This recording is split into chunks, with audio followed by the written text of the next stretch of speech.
Les routes 365, c'est d'abord un projet qui fait référence à la route 66, c'est un trait humoristique.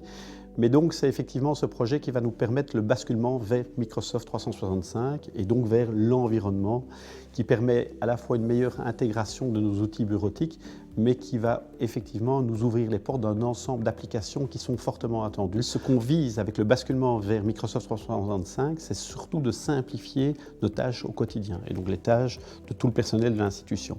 Donc un des exemples, par exemple criant, c'est l'intégration des agendas.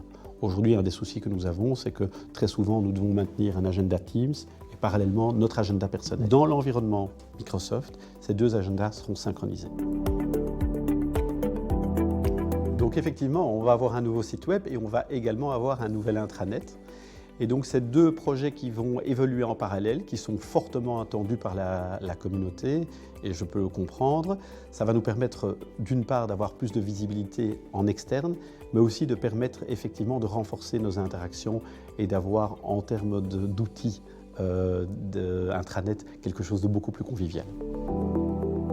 Seagulls, c'est la refonte de Noé, mais comme je l'ai dit, ce n'est pas une refonte où simplement on fait un transfert technologique, c'est vraiment comment repenser l'outil qui va au mieux soutenir nos processus dans l'enseignement.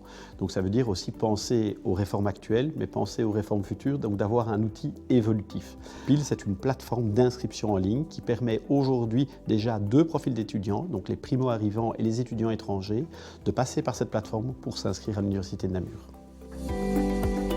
Le projet d'IAM, c'est un projet en fait qui va donner moins de visibilité aux utilisateurs, mais qui est une pièce essentielle de l'architecture et de la nouvelle architecture qu'on est en train de mettre en place au niveau de l'institution. Le I, c'est pour tout ce qui fait référence à l'identité, donc comment identifier un utilisateur, c'est important pour pouvoir effectivement assurer la sécurisation de nos systèmes.